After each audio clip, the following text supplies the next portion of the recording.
വളരെ പ്രധാനപ്പെട്ട ഒരു പ്രതികരണം ഈ സമയം മറ്റൊരു പ്രതികരണം കൂടി വരുന്നത് മഞ്ജു വാര്യരുടെ ഭാഗത്തു നിന്നുമാണ്. സോഷ്യൽ മീഡിയ പോസ്റ്റുമായി മഞ്ജു വാര്യരും എത്തുകയാണ്. ബഹുമാനപ്പെട്ട കോടതിയോട് ആദരവുണ്ട്, പക്ഷേ ഇക്കാര്യത്തിൽ നീതി പൂർണ്ണമായി നടപ്പായി എന്ന് പറയാനാകില്ല. കാരണം കുറ്റം ചെയ്തവർ മാത്രമേ ഇപ്പോൾ ശിക്ഷിക്കപ്പെട്ടിട്ടുള്ളൂ.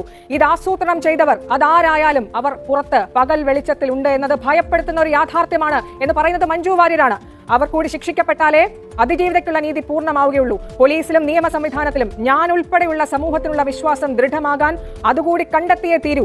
ഇത് അവൾക്ക് വേണ്ടി മാത്രമല്ല, ഈ നാട്ടിലെ ഓരോ പെൺകുട്ടിക്കും ഓരോ സ്ത്രീക്കും ഓരോ മനുഷ്യർക്കും വേണ്ടി കൂടിയാണ്. അവർക്ക് തൊഴിലിടങ്ങളിലും തെരുവിലും ജീവിതത്തിലും സധൈര്യം തലയുയർത്തിപ്പിടിച്ച് ഭയപ്പാടില്ലാതെ നടക്കാൻ കഴിയുന്ന സാഹചര്യം ഉണ്ടാകണം, ഉണ്ടായേ തീരൂ. അന്നും ഇന്നും എന്നും അവൾക്കൊപ്പം മഞ്ജു വാര്യർ. ഇങ്ങനെയാണ് പോസ്റ്റ് വന്നിരിക്കുന്നത്. അപ്പോൾ അതിജീവിതയുടെ പ്രതികരണം വന്നതിന് തൊട്ട് പിന്നാലെ മഞ്ജു വാര്യരുടെ വിഷയത്തിൽ പ്രതികരിക്കുകയാണ് ഷിജു ചേരുന്നുണ്ട്. എൻ കെ ഷിജു, അപ്പോൾ ഏറ്റവും പ്രധാനപ്പെട്ട കാര്യം, ഇത് ആസൂത്രണം ചെയ്തത്, ഇതിന് പിന്നിൽ പ്രവർത്തിച്ചവർ ഇപ്പോഴും പുറത്തു നിൽക്കുന്നു, അത് ഭയപ്പെടുത്തുന്നു, പറയുന്നത് മഞ്ജു വാര്യരാണ്. ഏറ്റവും പ്രധാനപ്പെട്ടത് ദിലീപിന്റെ ആക്ഷേപങ്ങൾ തള്ളിക്കൊണ്ട് താൻ നേരത്തെ ഉന്നയിച്ചത് എന്താണോ അത് ആവർത്തിക്കുകയാണ് മഞ്ജു വാര്യർ ഈ പ്രതികരണത്തിലൂടെ ചെയ്യുന്നത് എന്നുള്ളതാണ്. ദിലീപ് കോടതി കുറ്റമുക്തനാക്കി പുറത്തു വന്നതിന് പിന്നാലെ ഉന്നയിച്ച ആദ്യ വരി തന്നെ മഞ്ജു വാര്യറാണ് ഈ ഗൂഢാലോചന ആരോപണത്തിന്റെ തുടക്കം എന്നുള്ളതാണ്. മഞ്ജു വാര്യർ തുടങ്ങി വെച്ചതാണ് ഈ ഗൂഢാലോചന ആരോപണം. അത് പോലീസിലെ ഒരു സംഘം ക്രിമിനൽ പോലീസ് ഉദ്യോഗസ്ഥരും അതുപോലെ ഒരു മുതിർന്ന IPS ഉദ്യോഗസ്ഥയും ചേർന്ന് അത് പൂർത്തിയാക്കി. തനിക്കെതിരെ ഗൂഢാലോചന നടത്തിയെന്ന് പറഞ്ഞുകൊണ്ട് മഞ്ജു വാര്യരെ പ്രതിക്കൂട്ടിൽ നിർത്താനാണ് ഈ വിധി കഴിഞ്ഞതിന് ശേഷം ആദ്യം തന്നെ ദിലീപ് ശ്രമിച്ചത്. പക്ഷേ മഞ്ജു വാര്യർ അതിന് മറുപടി പറഞ്ഞിരിക്കുന്നു. അതായത് ഏതെങ്കിലും തരത്തിൽ അവർ ഉന്നയിച്ച ആരോപണത്തിൽ നിന്ന് മഞ്ജു വാര്യർ പിന്നോട്ട് പോകുന്നില്ല. ഇത് ആസൂത്രണം ചെയ്തവർ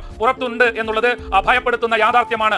അവർ കൂടി പിടിയിലായാൽ മാത്രമേ അതിജീവിതക്ക് പൂർണ്ണമായി നീതി കിട്ടിയെന്ന് പറയാനാകൂ എന്ന് വീണ്ടും തുറന്നടിക്കുകയാണ് മഞ്ജു വാര്യർ ചെയ്യുന്നത്. അതായത് ദിലീപിന്റെ ഏതെങ്കിലും തരത്തിലുള്ള ഗൂഢാലോചന അല്ലെങ്കിൽ ആ ഗൂഢാലോചന തനിക്കെതിരെ നടത്തി അവർക്കെതിരെ താൻ നിയമ പോരാട്ടത്തിൽ പോകുമെന്ന ആ ഭീഷണിക്ക് മഞ്ജു വാര്യർ വഴങ്ങുന്നില്ല. മഞ്ജു വാര്യർ ഇതാ അതിജീവിതയുടെ പോസ്റ്റിന് പിന്നാലെ തന്റെ നിലപാട് ഒന്നുകൂടി ആവർത്തിക്കുന്നു. ഇതിലൊരു ഗൂഢാലോചനയുണ്ട്. ആ ഗൂഢാലോചന ഇപ്പോൾ ശിക്ഷിക്കപ്പെട്ടിട്ടുള്ളത് നേരിട്ട് കുറ്റം ചെയ്തവർ മാത്രമാണ്. അവർക്ക് പിന്നിൽ ആസൂത്രണം ചെയ്തവരുണ്ട്, അവരിപ്പോഴും പുറത്തു തന്നെ എന്ന് മഞ്ജു വാര്യർ പറയുന്നു. അതായത് മഞ്ജു വാര്യറിന് വളരെ കൃത്യമായ ബോധ്യമുണ്ട്. അവർ ഈ കേസിലെ വളരെ പ്രധാനപ്പെട്ട പ്രോസിക്യൂഷന്റെ സാക്ഷിയാണ്. ആ സാക്ഷി തന്നെ പറയുന്നു ആസൂത്രണം ചെയ്തവർ പുറത്തുണ്ട്. അവർ കോടതിയിലും ഇത് ആവർത്തിച്ചു പറഞ്ഞതാണ്, മൊഴിയായി നൽകിയതാണ്. ഒരു ഘട്ടത്തിലും അവർ അതിജീവിതയെ തള്ളി പറയാനോ അവർക്ക് പിന്തുണ നൽകാതിരിക്കാനോ തയ്യാറായിട്ടില്ല. എപ്പോഴും അതിജീവിതക്കൊപ്പം നിൽക്കുകയാണ്. പക്ഷേ ഇത്രയേറെ സൈബർ ആക്രമണങ്ങൾ, വലിയ തോതിലുള്ള വിമർശനങ്ങൾ, ദിലീപിന്റെ വാക്ക് പിടിച്ചുകൊണ്ട് സൈബർ ഇടത്തൊക്കെ ദിലീപ് ഫാൻസ് ഒക്കെ വലിയ തോതിൽ മഞ്ജു വാര്യർ ലക്ഷ്യമിട്ട് പലതരത്തിലുള്ള ആക്രമണം നടത്തി. പക്ഷേ മഞ്ജു വാര്യർ ഒരു വരി പോലും പിന്നോട്ട് പോകുന്നില്ല. അതൊന്നുകൂടി ആവർത്തിക്കുന്നു ഈ പ്രതികരണത്തിലൂടെ എന്നതാണ് നമുക്ക് കാണാൻ കഴിയുന്നത്. കൊച്ചിയിലെ 2017 നടിയെ തട്ടിക്കൊണ്ടു പോയിട്ട് ലൈംഗികമായിട്ട് പീഡിപ്പിച്ച കേസിലെ കാവ്യ മാധവനുമായിട്ടുള്ള തന്റെ ബന്ധത്തെക്കുറിച്ച് ആദ്യ ഭാര്യയോട് പറഞ്ഞതിനുള്ള ദിലീപിന്റെ വൈരാഗ്യവും പ്രതികാരവുമാണ് ആക്രമണത്തിനുള്ള ഉദ്ദേശ്യം എന്നായിരുന്നു പ്രോസിക്യൂഷന്റെ ആരോപണം. എന്നാൽ ഈ ഒരു ആരോപണത്തിന് മതിയായിട്ടുള്ള തെളിവുകളില്ല എന്നുള്ള വിലയിരുത്തി എറണാകുളം പ്രിൻസിപ്പൽ സെഷൻസ് കോടതി അത് കണ്ടെത്തുകയും ചെയ്തു. മലയാള സിനിമാ മേഖലയിൽ ദിലീപ് തന്റെ അവസരങ്ങൾ നിഷേധിച്ചു എന്നുള്ള അതിജീവിതയുടെ വാദത്തിനും അവരുടെ വാക്കാലുള്ള മൊഴിയല്ലാതെ ബലപ്പെടുത്തുന്ന അല്ലെങ്കിൽ ബോധ്യപ്പെടുത്തുന്ന തെളിവുകളൊന്നുമില്ല എന്നും അതും ഹാജരാക്കിയിട്ടില്ല എന്നായിരുന്നു കോടതി നിരീക്ഷിച്ചത്. ഇതും കേസിലെ നിർണായകമായി. അതുകൊണ്ടുകൂടിയാണ് ദിലീപിനെ അന്ന് വെറുതെ വിട്ടത്. കാവ്യ ദിലീപിന്റെ മൊബൈൽ ഫോണിലേക്ക് അയച്ച ആ ഒരു സന്ദേശങ്ങൾ മഞ്ജു വാര്യർ വായിച്ചതോടെയാണ് ഈ ഒരു ബന്ധം ആദ്യമായിട്ട് പുറത്തു വന്നത് എന്നായിരുന്നു പ്രോസിക്യൂഷന്റെ വാദം. എന്നാൽ ഈ സന്ദേശങ്ങൾ കോടതിക്ക് മുൻപാകെ ഹാജരാക്കിയിട്ടില്ല എന്ന് കോടതി നിരീക്ഷിച്ചു. സന്ദേശങ്ങൾ കണ്ടെന്ന് അവകാശപ്പെട്ട മഞ്ജു അതിന്റെ ഉള്ളടക്കവും വെളിപ്പെടുത്തിയില്ല. സന്ദേശങ്ങൾ സ്വകാര്യ സ്വഭാവമുള്ളതായിരുന്നു എന്നുള്ള വാദമൊഴിച്ചാൽ 2012 ഫെബ്രുവരി 12 മഞ്ജു കണ്ടെന്ന് പറയപ്പെടുന്ന ഈ സന്ദേശങ്ങളുടെ ഉള്ളടക്കം സ്ഥാപിക്കാൻ കോടതിക്ക് മുന്നിൽ മറ്റൊന്നും ഉണ്ടായിരുന്നില്ല. മഞ്ജു ആദ്യം അന്വേഷണ ഉദ്യോഗസ്ഥനോട് തനിക്ക് സന്ദേശങ്ങളെ കുറിച്ച് നേരിട്ട് അറിവുണ്ടായിരുന്നു എന്ന് പറഞ്ഞപ്പോൾ ദിലീപിന്റെ മൊബൈൽ ഫോണിൽ വെച്ച് കണ്ടതായി പറഞ്ഞിരുന്നില്ല. എന്നാൽ രണ്ടാമത്തെ മൊഴിയിൽ ദിലീപിന്റെ ഫോണിൽ വെച്ച് കാവ്യയും ദിലീപും തമ്മിലുള്ള സന്ദേശങ്ങൾ കണ്ടിരുന്നു എന്ന് അവര് പറയുകയാണ്. എന്നാൽ കോടതിയിൽ മൊഴി നൽകുമ്പോൾ 2012 ഫെബ്രുവരി 12 ദിലീപിന്റെ പഴയ മൊബൈൽ ഫോണിലാണ് ഈ സന്ദേശങ്ങൾ കണ്ടതെന്നും അവർ മൊഴി നൽകി. ദിലീപും കാവ്യയും തമ്മിൽ അവിഹിത ബന്ധമുണ്ടായിരുന്നു എന്നാണ് പ്രോസിക്യൂഷൻ ആരോപിച്ചത്. അങ്ങനെ ഉണ്ടായിരുന്നെങ്കിൽ മഞ്ജു വിഷയത്തിൽ ചോദ്യം ചെയ്തപ്പോൾ കാവ്യ ദിലീപിനെ ബന്ധപ്പെടുമായിരുന്നു എന്നും കോടതി നിരീക്ഷിച്ചു. മഞ്ജു ദിലീപിന്റെ മൊബൈൽ ഫോണിൽ കണ്ടെന്ന് പറയപ്പെടുന്ന സന്ദേശങ്ങൾ ഒരിക്കലും കോടതിയിൽ ഹാജരാക്കിയിട്ടില്ല എന്ന് കോടതി ആവർത്തിച്ചു വ്യക്തമാക്കി. പരിശോധനയ്ക്കിടെ അമേരിക്കയിലെ ഒരു ഷോയുടെ സമയത്ത് ദിലീപ് തന്നെ പതിവായി സന്ദർശിച്ചിരുന്നു എന്നുള്ള വാദം കാവ്യ നിഷേധിച്ചു. കൂടാതെ 2012 മെയ് ജൂൺ മാസങ്ങളിൽ ലണ്ടനിലെ ഒരു ബസ് യാത്രക്കിടെ കാവ്യയുമായിട്ടുള്ള തന്റെ ബന്ധം മഞ്ജുവിനോടും സുഹൃത്തുക്കളോടും എന്തിനാണ് വെളിപ്പെടുത്തിയതെന്ന് ചോദിച്ച് ദിലീപ് അതിജീവിതയെ നേരിട്ടെത്തി ചോദ്യം ചെയ്തു എന്നും പ്രോസിക്യൂഷൻ ആരോപിച്ചിരുന്നു. യൂറോപ്യൻ പര്യടനത്തിലെ കലാകാരന്മാരുടെ സംഘത്തിന്റെ ഭാഗമായിട്ട് അവർ ഒരുമിച്ചാണ് വാഹനത്തിൽ സഞ്ചരിച്ചിരുന്നത്. ഇതും പ്രോസിക്യൂഷൻ പറയുകയുണ്ടായി.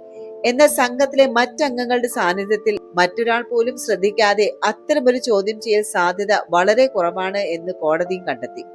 ആരോപിക്കപ്പെട്ട സംഭവത്തിന് ശേഷവും അതിജീവിത ദിലീപിനോടൊപ്പം പരിപാടികളിൽ സഹകരിച്ച് പ്രവർത്തിച്ചു. ഇതും കോടതി നിരീക്ഷിച്ചതാണ്.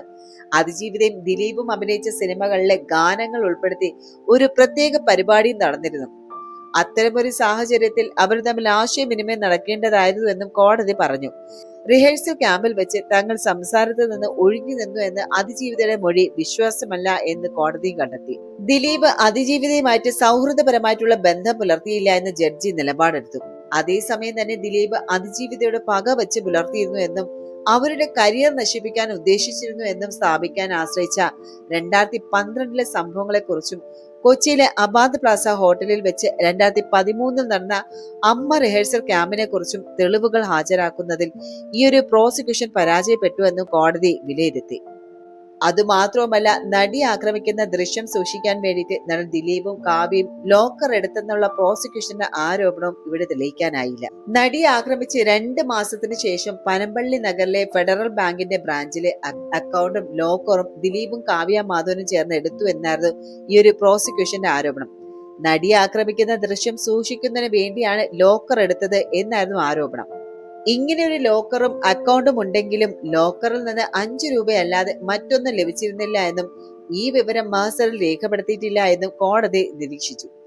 അക്കൗണ്ട് ആരംഭിച്ചത് ആക്രമിക്കുന്ന ദൃശ്യം സൂക്ഷിക്കുന്നതിന് വേണ്ടിയാണെന്ന് എങ്ങനെ പറയാനാകും എന്നാണ് കോടതി ചോദിച്ചിരുന്നത്. സംവിധായകനായിട്ടുള്ള ബാലചന്ദ്രകുമാറിന്റെ വെളിപ്പെടുത്തൽ തെളിവായിട്ട് കണക്കാക്കാൻ സാധിക്കില്ല എന്നും മൊഴികൾ വിശ്വാസയോഗ്യമല്ല എന്നും കോടതി വിലയിരുത്തി. നടൻ ദിലീപും പൾസ് സുനിയുമായിട്ട് നടന്ന ഇടപാട് വളരെ രഹസ്യമായിരുന്നു എന്നായിരുന്നു പ്രോസിക്യൂഷന്റെ വാദം. എന്നാൽ ബാലചന്ദ്രകുമാർ നൽകിയ മൊഴിയിലെ ദിലീപിന്റെ വീട്ടിൽ വെച്ച് പൾസ് സുനിയെ കണ്ടെന്നും ദിലീപിന്റെ അനിയനോടൊപ്പം കാറിൽ സഞ്ചരിച്ചുമെന്നുമായിരുന്നു. അതുകൊണ്ട് തന്നെ പ്രോസിക്യൂഷൻ വാദവും സംവിധായകന്റെ മൊഴിയും തമ്മിൽ യോജിക്കുന്നില്ല എന്നാണ് കോടതിയുടെ നിരീക്ഷണം. ദിലീപും പൾസ് സുനിയും തമ്മിൽ പണമിടപാട് തെളിയിക്കാനായില്ല എന്ന് കോടതി പറയുന്നുണ്ട്.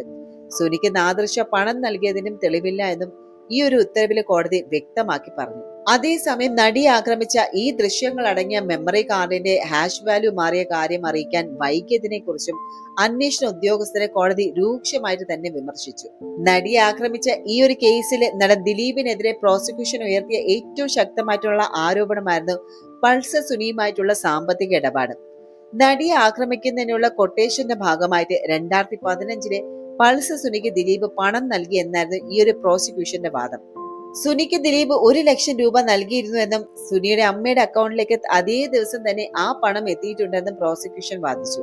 എന്നാൽ ഈ പണം ദിലീപ് നൽകിയതാണ് എന്നതിന് തെളിവില്ല എന്നുള്ളതാണ് ആ ഒരു ഉത്തരവിലുള്ളത്.